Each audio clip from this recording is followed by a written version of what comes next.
Hujan renyai-renyai membasahi jalan raya yang sempit itu, menghamparkan kabus tipis yang berkeliling bagaikan selimut kelabu. Jam menunjukkan pukul 11 malam. Saya masih di belakang steering, memandu pulang ke kampung setelah menghadiri majlis keluarga di kota Kinabalu. Jalan ini kata orang memang jarang digunakan pada waktu malam, namun saya tidak pilihan lain. Esok saya ada urusan yang penting di kampung. Lampu tinggi kereta saya menyembah jalan yang gelap dan sunyi. Tiada kendaraan lain di depan maupun di belakang. Radio di dalam kereta hanya berbisik dengan bunyi statik. Saya mematikannya. Lebih baik senyap. Sesekali saya dapat dengar bunyi ranting patah di luar sana. Jalan ini memang terkenal dengan hutan tebal di kiri dan kanannya. Kemudian saya ternampak sesuatu di jalan raya. Sesuatu yang membuatkan saya memperlahankan kereta. Ada seorang lelaki tua sedang berdiri di tepi jalan, memegang tongkat. Bajunya lusuh, kepalanya botak dan kulitnya kelihatan seperti sudah lama terdedah kepada matahari. Lelaki itu menoleh perlahan ke arah saya, dan matanya seperti tidak hidup. Saya mengelak untuk menatap lama-lama dan terus memecut. Pikiran saya mula bermain teka-teki sendiri. Apa yang dia buat di sini tengah malam buta begini? Setelah beberapa kilometer, perasaan tidak selesa mula menyelinap ke dalam hati. Entah bagaimana, bau yang masam dan busuk memenuhi ruang dalam kereta saya.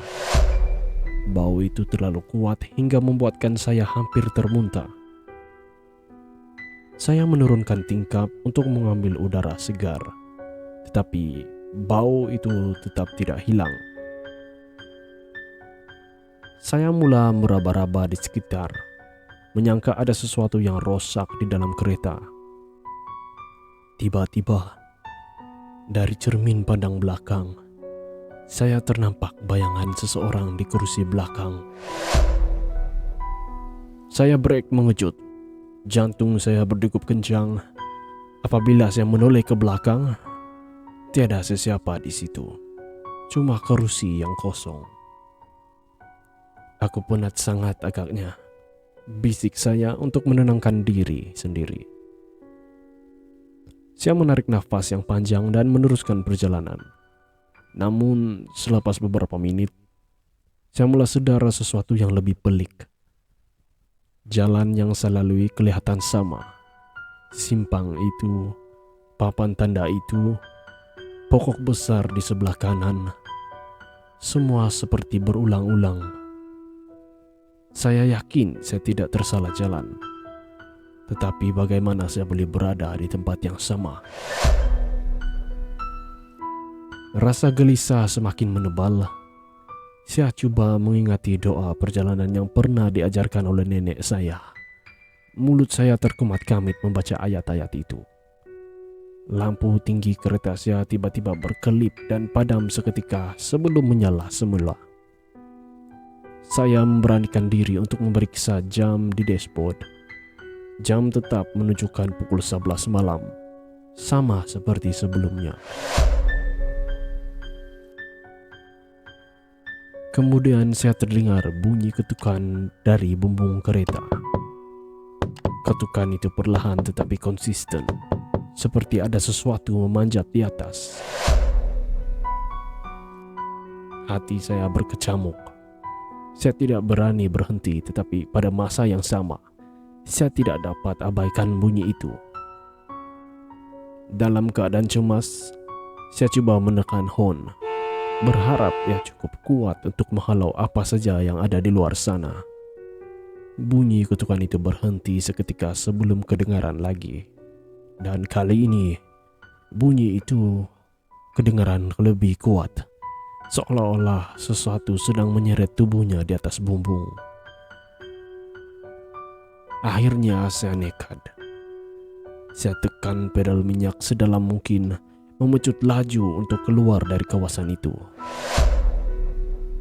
Tidak lama kemudian, saya terlihat sesuatu di tengah jalan. Saya terpaksa menekan brake. Ia adalah lelaki yang tua tadi. Masih berdiri dengan tongkatnya. Tetapi kali ini dia berada di tengah jalan, tepat di hadapan kereta saya. Wajahnya kini jelas kelihatan di bawah pancaran lampu kereta. Kulitnya kelihatan koyak dan bibirnya menyeringai lebar, mempamerkan gigi-gigi yang hitam dan tajam. Saya coba undur tetapi kereta tiba-tiba enggan bergerak. Injin hidup tetapi tayar terasa seolah-olah tersekat di sesuatu. Lelaki tua itu mula berjalan perlahan ke arah saya. Dalam keadaan panik, saya mencapai telepon bimbit untuk meminta bantuan. Tetapi skrin telepon saya hanya memaparkan gangguan, seperti TV lama tanpa siaran. Lelaki itu kini berada di sebelah tingkap pemandu. Saya tidak berani menoleh, tetapi saya dapat merasakan kehadirannya di situ. Kenapa kau lalu sini? Suaranya garau seolah-olah keluar dari dasar tanah. Saya coba menjawab tetapi mulut saya kaku. Lelaki itu mengangkat tangannya yang kurus kering dan mengetuk tingkap kereta saya sekali. Ketukan itu membuatkan bulu roma saya berdiri. Dalam keadaan cemas, saya menekan minyak sekuat hati dan kereta akhirnya bergerak, meninggalkan lelaki itu di belakang. Saya terus memandu tanpa menoleh lagi. Setelah beberapa kilometer, saya akhirnya keluar dari kawasan hutan itu. Saya ternampak sebuah kedai kecil di tepi jalan dengan lampu yang terang. Saya berhenti di situ untuk menenangkan diri. Seorang paci yang menjaga kedai bertanya kenapa saya kelihatan begitu pucat. Saya menceritakan apa yang berlaku. Wajah paci itu berubah dan dia hanya menggeleng kepalanya. Kamu orang luar kan? Jalan itu memang ada penjaganya. Kalau kamu lalu pada waktu malam, dia akan periksa siapa kamu. Nasib kamu baik, dia tidak ikut sampai sini.